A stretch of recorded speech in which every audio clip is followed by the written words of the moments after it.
A climber struggles on the side of the mountain. He's so close to the summit of Mount Everest that he can taste it. He just needs to triumph over this last difficult section, and he will have fulfilled his lifetime dream of standing at the top of the world. He needs to hurry, though. At this altitude, the air is so thin and the temperature is so cold that your body is slowly dying. There's a reason this topmost section of the mountain is known as the death zone. He glances down behind him and spots something. Is that another climber? That's strange, he thinks. He was at the very back of his group, and there shouldn't have been anyone else coming up behind him. It must be a solo climber. The soloist doesn't look to be moving, though. He's just staring at him, and the climber can't seem to take his eyes off him. Suddenly, the climber starts feeling odd.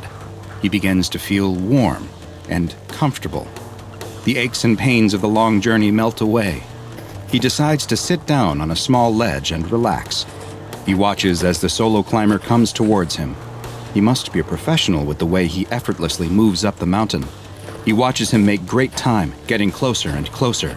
He loses sight as the solo climber reaches the same difficult section he had been struggling with. He imagines the solo climber will soon zip past him on his way to the summit. But just then, the soloist pops up right in front of him. He clasps his hands on the climber's shoulders and pulls him close, staring into his eyes with those dark, black goggles. They feel like they're pulling him into their depths, and there's nothing he can do to resist it. The climber tries to scream, but all that comes out of his mouth is silence. Hi, I'm DrBob, and this is SCP-1529, also known as King of the Mountain. But first, a quick personal request from me. I need your help to spread the word about the lesser-known anomalies in the SCP Foundation's archives. The best thing you can do to help me is subscribe, turn on notifications, and then go tell your friends to do the same. This is a huge help and will let me bring you more and more SCP videos. Now, back to our file. SCP-1529 is an entity with a humanoid appearance that resides near the summit of Mount Everest in Nepal. It is only found above 8,000 meters, which places it in the part of the mountain referred to as the death zone, where oxygen levels are too low to support human life for any extended period of time. It is roughly equivalent to an average human male in height and weight, and its outer appearance resembles normal mountaineering clothes, with a heavy parka, pants, and boots that are all white in color. Its face is completely obscured by a large hood, with the only visible detail being a pair of large, dark goggles. SCP-1529 has never been seen wearing any other outfit, and in fact, it is unknown whether these are articles of clothing at all, or if they are actually a part of its body. The SCP Foundation first became aware of an anomalous entity lurking near the top of Mount Everest in the 1970s, when climbing expeditions to the summit became more commonplace among professional and amateur mountaineers alike. Rumors began to spread and told of a monster that was killing unfortunate climbers. In 1999, the body of George Mallory, who is believed to be the first person to reach the top of Mount Everest, was located, and photographic film found on his body was developed. From those pictures, it is now known that SCP-1529 was present at least as early as his 1924 expedition. When sufficient daylight and a lack of cloud cover allows observation of the peak by telescope, SCP-1529 can be seen sitting or lying on the mountain, apparently motionless in an inactive state. These motionless periods have been seen to last anywhere from 17 minutes to as long as 8 months. When active, though, it can be seen summiting and descending the upper portion of the mountain, though it never uses any climbing tools and will ignore established climbing ropes and ladders that have been installed by other climbers. It has also been observed easily traversing portions of the mountain that are considered too difficult or altogether impossible by experienced climbers. Additionally, SCP-1529 is not impacted by the freezing temperatures, extreme wind speeds, or low oxygen levels at the top of the mountain, and it has never once been seen to stumble, fall, or even lose its grip. It is unknown what prompts SCP-1529 to become active or enter a resting inactive phase, nor has there been any established correlation of these phases to weather, time of year, or traffic on the mountain. Its active periods have been observed to last between mere hours to several days, but the exact amount is hard to know for sure. Nighttime observation of 1529 has so far been impossible, even with thermal imaging cameras, since it produces no heat, with its temperatures being the same as that of the surrounding environment.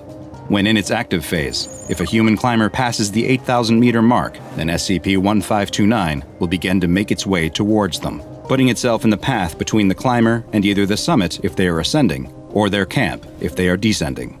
It seems to prefer to go after solo climbers, or those that are significantly ahead or behind their climbing group, but it has been observed targeting climbers in a group when a solo opportunity is not available. Once SCP-1529 is within eyesight of its targeted climber, it will attempt to gain their attention and then lock eyes with them, which produces a hypnotic effect. The climber will find that they are unable to break eye contact with SCP-1529, and will then begin to experience feelings of warmth and euphoria, similar to the effects of hypothermia and hypoxia, also known as altitude sickness. The victim will feel the overwhelming desire to sit down where they are, and once they stop moving, SCP-1529 will quickly close the distance between them. Once SCP-1529 reaches the victim, death is almost a certainty. An examination of bodies has shown the cause to be from hypothermia. Strangely, it's been observed that victims seem to succumb within just 1 to 2 hours after having first made eye contact with SCP-1529, a period of time much shorter than usual for climbers trapped on the summit of Everest. After death, the victims' bodies experience an accelerated rate of decay, and after mere hours or days, the bodies become rotted and mummified at a level comparable to bodies that have been exposed to the wind and cold of the mountain for decades. Many of the over 200 deaths on Mount Everest have been attributed to SCP-1529, and the rare survivor of an encounter is almost always due to the intervention of another mountaineer, who was able to offer assistance to the entranced climber before SCP-1529 was able to reach them. There have been several notable reports from survivors of interactions with SCP-1529. One, known as Incident 1529-1, is also the only documented instance of SCP-1529 descending below the 8,000-meter mark. During the incident, the entity entered Camp 5, located on the northern approach of the mountain at 7,775 meters, which resulted in multiple deaths, including 2 Foundation personnel who were operating the monitoring posts. One climber, who had initially believed to have been killed in the incident, was discovered to still be alive 2 days later when Foundation personnel were conducting investigations at the camp. He was safely removed from the mountain, though he required the amputation of several frostbitten fingers and toes. During an interview with a Foundation agent, they described spotting SCP-1529 just 10 minutes after leaving the summit of the mountain. After locking eyes with the entity, they began to feel happy, comfortable, and relieved, like they were back at home next to a warm fire. But then suddenly the warmth was gone, and they experienced a sensation of cold more powerful than anything they had felt before. They were stuck, and could only watch as 1529 made its way towards them. When it finally reached them, it placed its hands on their shoulders and pulled them up into its face so that they were staring right into its black goggles. Images began to appear in the dark depths of the goggles. People warm and happy, sitting next to fires, in hot baths, or sunning on a beach. They tried to resist the strange pull of the creature with all of their might. They then heard something in their mind, a question from SCP-1529. It asked, "You would refuse my gift?"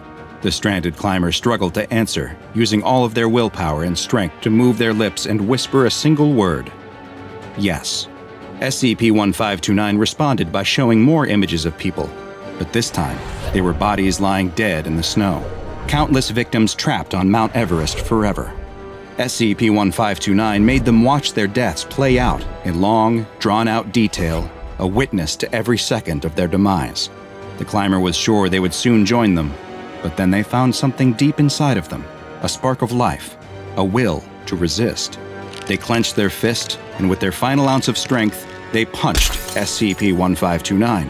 The goggles appeared to crack, and the next thing the climber knew, they were woken up by the Foundation recovery team. Following this encounter, the climber never attempted to summit another mountain.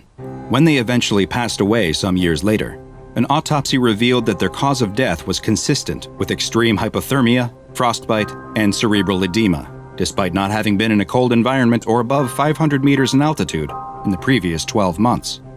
SCP-1529 has been classified as Euclid and is to be kept under telescope and satellite surveillance whenever possible, though telescope observation should make use of a delayed video feed, as observers have reported seeing SCP-1529 appearing to stare back at them, and reported feeling symptoms consistent with an encounter, including hypothermia and frostbite.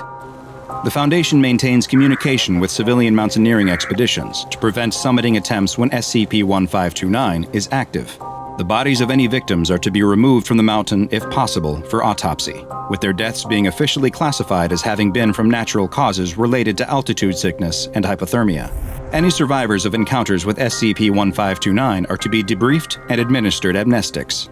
Mobile Task Force Psi-29029, also known as Alpine Echo, is to remain on standby at all times at a permanent monitoring station, with on-duty members remaining in a pressurized environment acclimatized to 7,900 meters above sea level, allowing them to quickly deploy via helicopter if need be. Finally, and most troubling, is that aerial surveillance of another mountain has revealed an individual similar in appearance to SCP-1529. The location remains classified, and the local government has prohibited climbing on the peak, so threats to humanity are minimal at this time. But the Foundation will continue to monitor it and other mountains for anomalous activity. Now go and watch another entry from the files of DrBob. And once again, please join me on my mission by subscribing, turning on notifications, and telling a friend to join us as well, as we delve further and further into the SCP Foundation's classified archives.